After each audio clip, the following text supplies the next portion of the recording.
반갑습니다. 와룡봉추입니다. 저희가 원래 무료 카톡방을 운영을 했었는데요. 무분별한 광고가 너무 진짜 테러 수준으로 너무 심하게 나오다 보니까, 카톡방을 오늘부로, 10월 11일 오늘부로, 텔레그램 방으로 이동을 했습니다. 관심 있으신 분들은 매 영상의 하단에 영상에 대한 설명을 볼 수 있는 부분을 클릭하시게 되면 거기에 나와 있고요. 링크가 있고요. 그게 아니라면 카페에 보시면 여기 공지 제일 위에 보면 텔레그램 방으로 이 무료방이 변경됐다라는 내용이 있습니다. 이쪽으로 들어오시면 링크 있으니까 클릭하시면 들어오실 수 있습니다.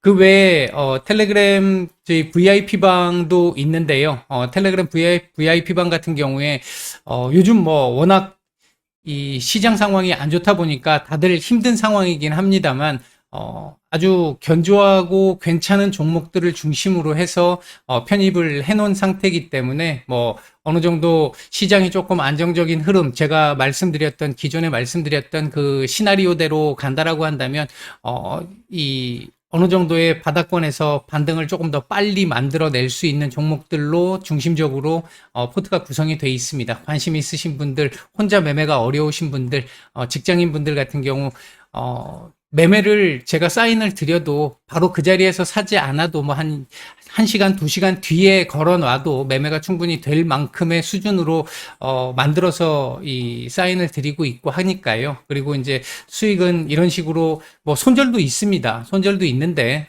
수익이 훨씬 더 많이 나온다. 이렇게 일단 보시면 될 것 같고 주식이라는 게 잘 될 때도 있고 안 될 때도 있습니다만 결국 살아남아서 평생 투자를 할 수 있게 만들어질 수 있느냐 없느냐가 가장 중요하다고 생각합니다. 그 부분에 포커스를 맞춰서 운영을 하고 있다. 이렇게 생각하시면 될 것 같습니다. 10월 13일 장마감 이후입니다. 오늘 시장 얘기 조금 드려보고요. 향후 움직이는 상황, 지금 현재 상황에 대한 얘기를 통해 가지고 시장이 언제쯤 그러면 좀 바닥을 좀 잡고 움직일 수 있을 것인지 조금 이제 구체적인 얘기들을 좀 드려보고자 합니다. 얘기를 들어보시고 도움이 되셨다고 생각되시는 분들은 구독, 좋아요 한 번씩 눌러주시면 감사하겠고요. 현재 여러분들이 보고 계시는 영상의 아래쪽에 영상에 대한 설명을 볼 수 있는 부분을 클릭하시게 되면 저희가 무료방, 카톡방이 광고가 너무 심각해서 테러 수준이다 보니까 텔레그램 방으로 무료방을 옮겼거든요. 여기서 이제 시장 얘기들 그리고 각종 뉴스와 관련된 부분들 많이 올려드리고 있으니까 관심 있으신 분들 참여 바라겠습니다. 자, 바로 보도록 하죠. 일단 오늘 시장 얘기부터 간단하게 좀 드려보면요.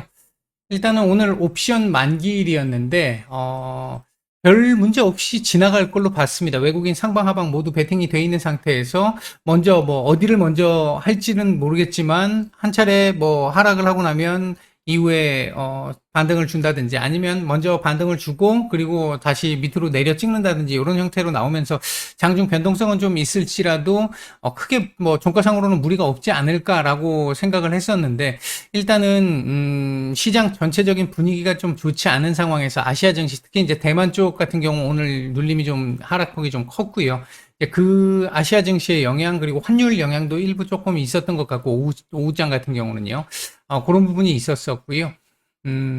만기일 이 특성상 기관들은 하방에다 배팅을 거의 좀 해놓은 상황이었는데 오후장에 들어서 오전장에서 이렇게 끄집어 내렸으면 아마 외국인들은 요 정도쯤 왔었을 때 거의 외국인들 하방 배팅에 해놓은 1차로 구축해놓은 라인을 충족을 시켰기 때문에 여기서부터는 조금 돌려주지 않을까라고 판단을 했는데 기관은 하방 배팅을 해놨고 이제 그 기관들의 하방 배팅 힘이 조금 더 강해지면서 끝까지 하락해서 마감하는 모습이었습니다. 오늘 외국인들 선물 매도가 1조 3천억 이상 나왔고요. 이 영향도 물론 시장 하락에 큰 영향을 주기는 했습니다.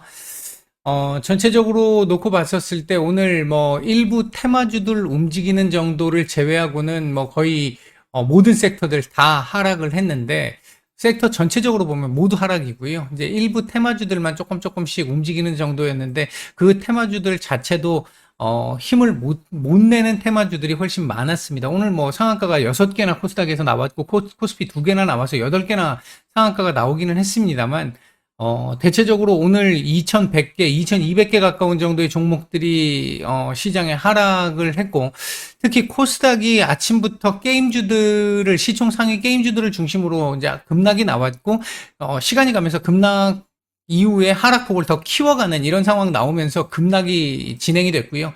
이 급락이 진행되는 과정에서 CFD 계좌의 신용 반대 매매 또는 회피 물량 이런 것들이 나오면서 일부 중소형주들 보니까 오늘 제법 많이 순간적으로 이렇게 내려찍거나 계속해서 물량들이 뭉텅이 물량들이 이렇게 나오는 이런 모습들도 좀 보이는 걸로 봐서는 장중에 이 회피 물량이나 반대 매매 물량도 제법 나왔던 것 같습니다. 아마 이렇게 되면 내일 아침에도 일단은 반대 매매 물량이 좀 나올 것 같고 모레도 일단 반대 매매 물량이 나올 수밖에 없는 상황입니다. 어, 단기적으로 봤을 때는 분명히 별로 좋은 그림은 아닌 상황인 거고요. 시장 자체적으로 놓고 보면, 지금 마치고 나서, 그렇죠. 계속 지금 하락을 하고 있죠. 지금 선물 시장 같은 경우도. 일단은 여기서 끄집어 올려서 이 위로 갖다 붙이지 못했기 때문에 일단 2130포인트까지 열어놓고 봐야 되는 전 저점 이탈 여부를 봐야 되고 코스닥은 전 저점을 이탈을 했습니다. 연중 저점을 이탈을 했고요. 여기를 봐야 되는데 아마 제가 생각할 때는 요 자리가 좀 이탈되는 시점쯤이 증한펀드 또는 공매도 그러니까 그와 함께 공매도 금지 관련된 부분들이 좀 나올 수 있지 않을까.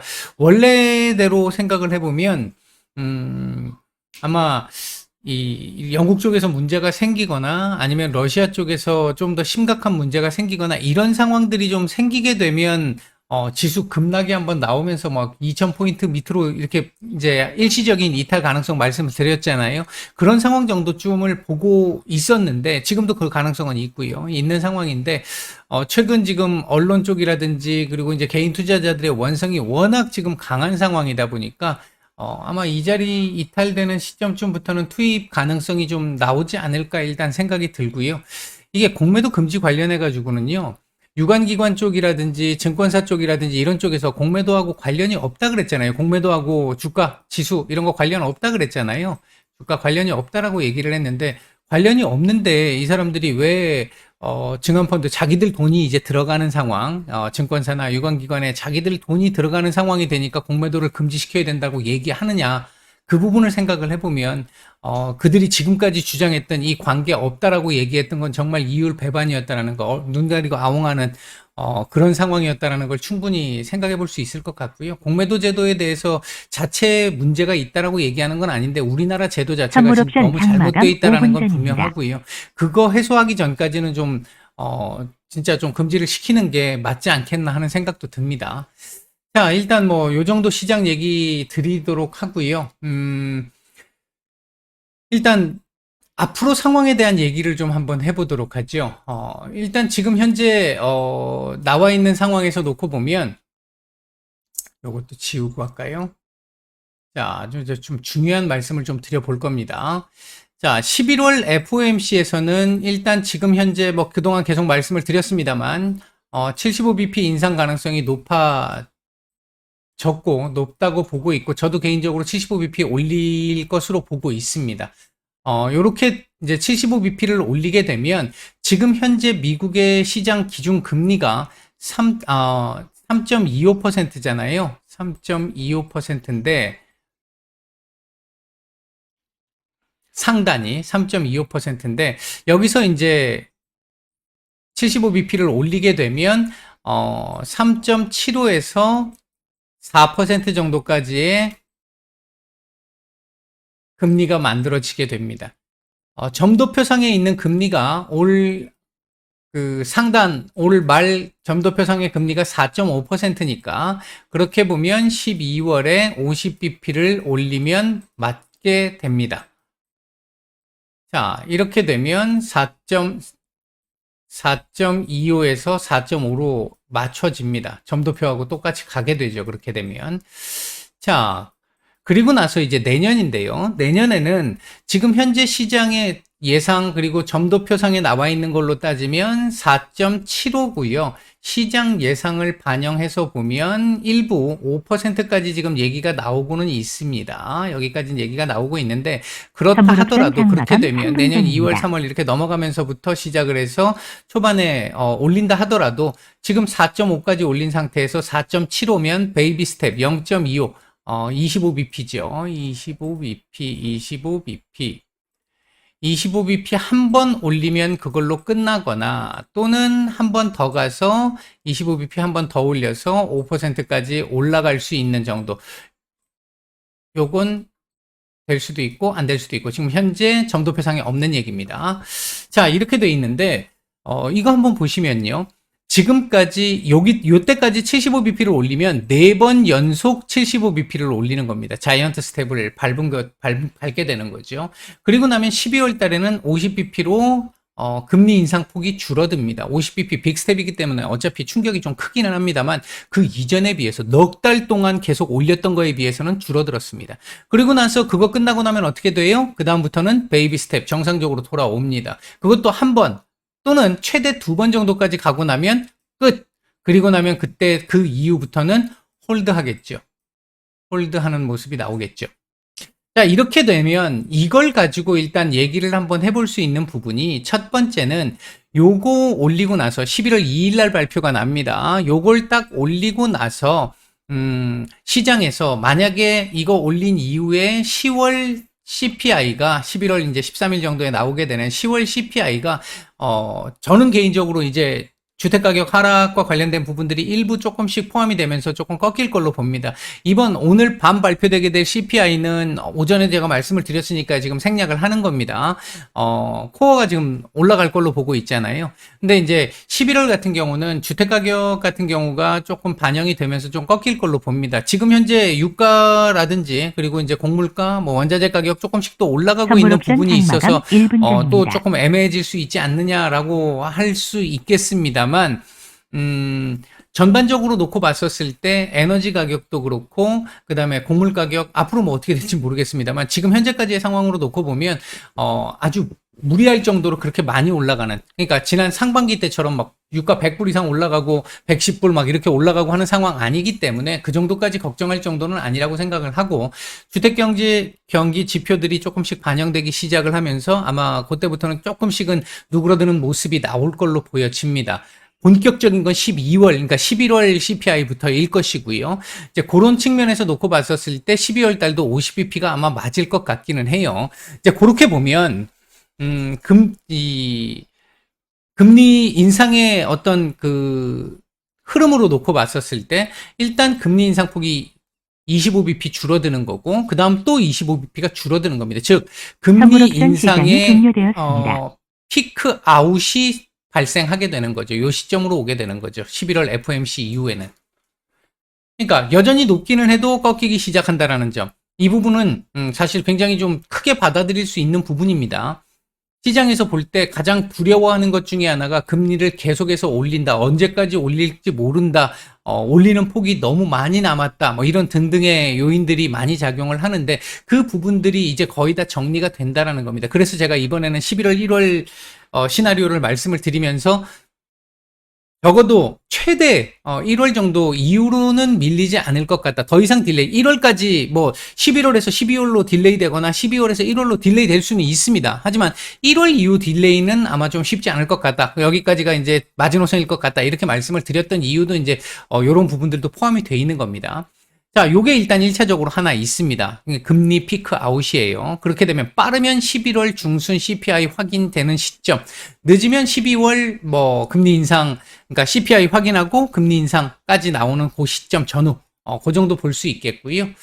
그 다음에 이제 두 번째로 말씀을 드릴 수 있는 부분이, 일단 만약에 오늘 CPI가 뭐 예상치대로 나오거나, 예상치보다 높으면 당연할 거고요. 연준 위원들의 매파적인 발언은 컨센대로 나와도 예상치대로 나와도 아마 매파적인 얘기 그대로 나올 겁니다. 지금 현재 흐름 그대로 갈 거고요.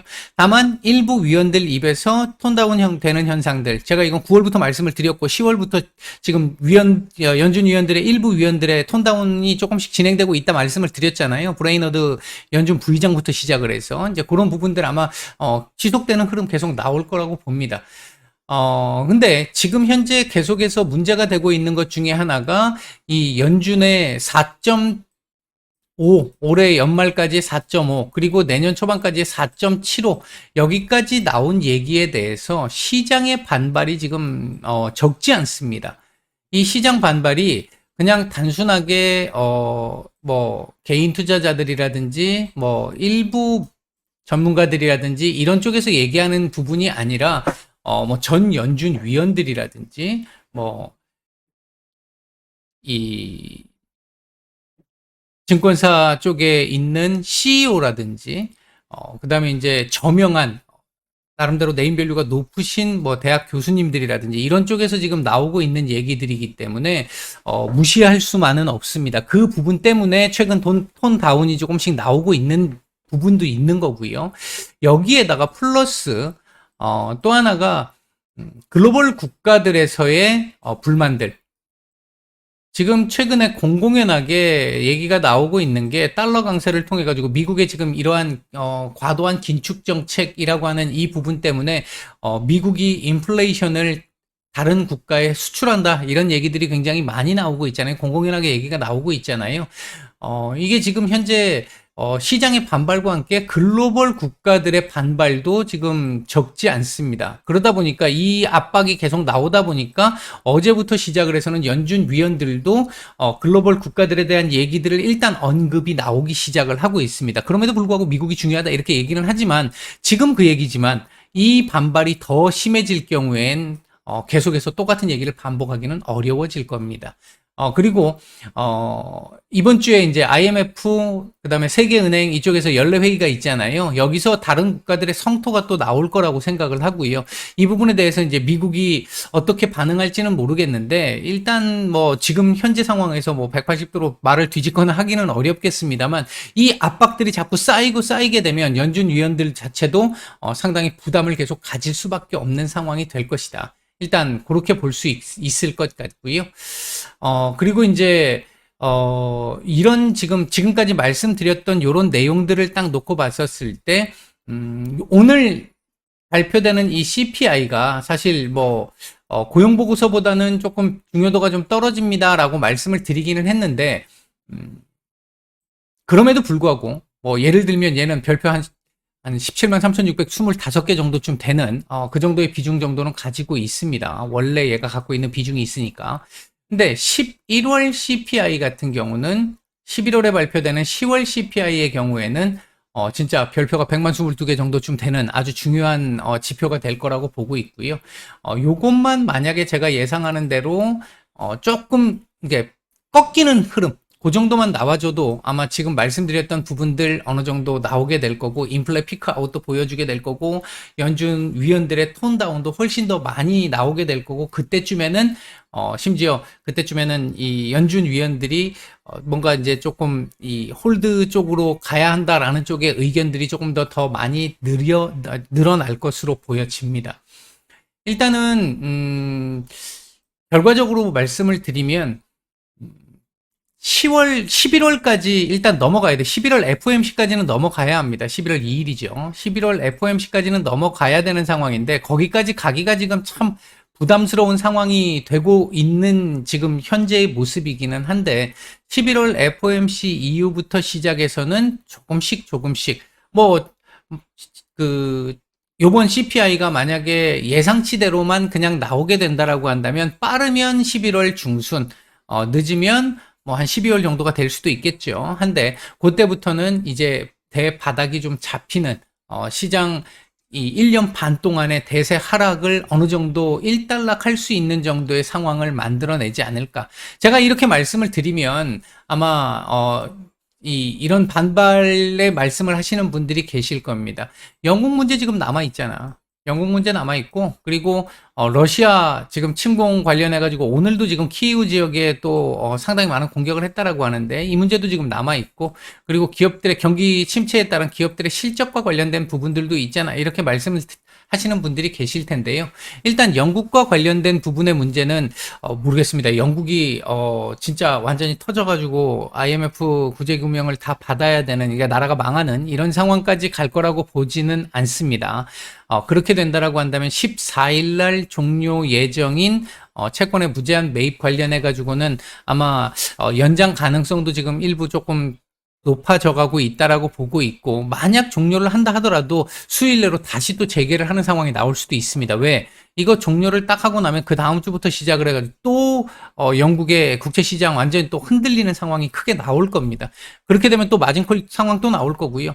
지금 막대한 돈을 들여가지고 투입을 시켜가지고 마진콜 일단 한번 막아냈는데 지금 다음번에 또 발생한다고 해가지고 안 맞겠습니까? 지금 투입한 돈이 얼만데요.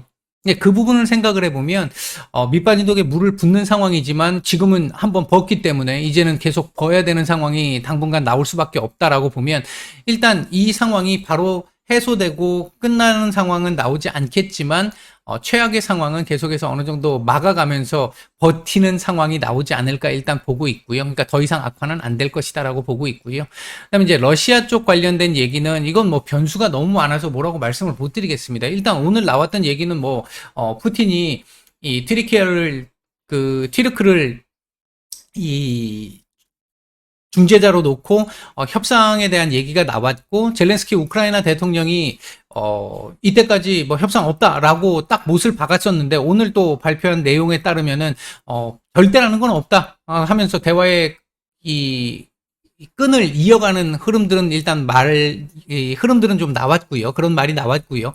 여기에 이제 러시아 쪽에서 일단 다급한지 어쩐지 미국 쪽에 일단 협상을 제안한 부분들도 있고요. 이렇게 본다라고 한다면 일단은 이 부분도 당장 뭐 지금 이 시간에도 미사일이 날아가는 상황일 수 있고, 이 전쟁이 계속 지속되는 중이긴 하지만 이 주식시장에서 놓고 따졌을 때는 향후에 이런 협상과 관련한 부분들에 조금 더 주목이 될 가능성이 좀 높지 않을까. 물론 쉽게 협상이 되지는 않을 겁니다. 안 되겠지만 협상 테이블에 일단 앉기 시작을 하게 되면 그래도 이 전황은 지금 이 상황과 협상 테이블에 앉았을 때의 상황은 확실히 좀 달라지지 않을까, 일단 그렇게 보고 있는 부분이 있고요. 실적과 관련해서는 앞으로 조금 더 하향될 부분이 좀 있기는 하겠습니다만, 오늘 코카콜라 그 실적 발표한 거 보셨겠지만 서프라이즈 나왔었죠. 그러니까 눈높이가 지금 충분히 낮아져 있는 상태라는 거죠. 일단 그런 부분들이 있기 때문에 뭐 내일이죠. 금요일 밤에 이제 증권주들 중심으로 해서 금융주 실적 발표가 있는데 별로 좋을 것 같지는 않습니다. 이제 증시가 워낙 좋지 않았기 때문에 그렇기는 한데, 일단은 어느 정도는 지금 계속해서 하향이 되고 있는 상황이기 때문에 이 하향된 삼성전자 보시면 뭐 실적 안 좋게 나와도 반등이 나오잖아요. 이제 그런 측면을 생각해 볼 수 있지 않을까. 일단은 그래서 아주 큰 문제는 아니다라고 보고 있다. 그런 측면에서 놓고 봤었을 때 위에서 말씀드린 요 흐름대로 간다라고 한다면 11월, 1월 시나리오는 아직도 유효하다. 거기까지 가기까지가 문제인데, 한두 차례 정도 이렇게 오늘처럼 신용 반대 매매를 받아먹는 상황이 나올 가능성이 있고요. 출회시키는 상황이 나올 가능성이 있고, 그 과정에서 만약에 전 저점이 이탈되는 상황이 나오게 된다고 한다면 증안펀드, 공매도 금지 이런 것들이 투입되기 시작을 하면서 일단 시장을 바닥을 잡아보려고 하는 상황이 나올 겁니다. 아마 증안펀드를 지금 운용하시는 분들, 그러니까 그 결정하시는 분들, 최고 책임자 관계자 분들의 상황에서 놓고 보면 일단 14일 영국 상황은 지나가 봐야 그 다음 뭔가 얘기를 할 수 있는 상황이 나올 거기 때문에 요 이후 흐름, 다음 주 흐름부터 본격적으로 좀 지켜보면 되지 않을까. 일단 그렇게 개인적으로 예상하고 있습니다. 지금 일단 언제 투입한다라는 걸 얘기를 할 수가 없죠. 그 얘기를 하게 되면 그거에 맞춰서 또 단타나 공매도들의 움직임들이 생길 수 있기 때문에 그걸 미리 오픈하지는 않습니다. 그래서 어느 날 갑자기 나올 수 있어요. 이제 그런 부분들을 보고 있다. 굉장히 힘든 시장이 지금 계속 지속되고 있고, 너무 오랜 시간 지속되다 보니까 사실 지치고 힘듭니다. 저도 마찬가지고요. 그런 상황이긴 한데요. 계속 지금 말씀드리고 있는 부분은 제가 보고 있는 이 시각에서 관점에서 본다라고 한다면 일단 끝은 보인다. 그 끝이 지금까지 제가 끝을 말씀드린 적이 한 번도 없었어요. 근데 제가 요번 달 들어오면서부터 11월, 1월 시나리오를 말씀드렸던 요 구간부터 이제 끝이 보인다라는 말씀을 계속 드리고 있는데 요 구간 정도가 지나게 되면서 시장에 일단 더 이상의 하락을 우리가 걱정을 해야 하는, 매일매일 오늘도 또 이걸 걱정해야 되는 요런 상황 정도는 조금 정리가 되면서 바닥이 좀 잡히지 않을까. 이제 대세 하락이 전차적으로 끝나가는 상황이 나오지 않을까. 내년에 경기 상황이 안 좋아서 증시가 안 좋을 것 같다라고 하는 부분들 충분히 인정하고 이해하는데요. 그 부분이 즉 주가의 지금 현재 이 흐름에서 놓고 봤었을 때 주가의 추가적인 하락을 만들기보다 상승을 제한하는 요소가 될 수는 있겠죠. 그러니까 시장 바닥을 잡고 박스권 정도는 나올 수 있습니다. 바닥 잡고 약간의 반등, 그리고 박스권, 뭐 그런 정도의 흐름이 나올 가능성이 현재로서는 가장 높다. 내년 시장에도 박스권 장세에 대한 공부를 이제 그렇게 되면 내년 이후에는 해야 되는 그런 상황 정도로 볼 수 있을 것 같습니다. 일단 많이 힘든 상황입니다만 잘 견뎌내시고 버텨내셔서 살아남으시길 바라겠고요. 그게 살아남고 나면 그 다음부터의 그 보상은 살아남은 자들의 몫입니다. 힘내시기 바라겠습니다. 마치겠습니다.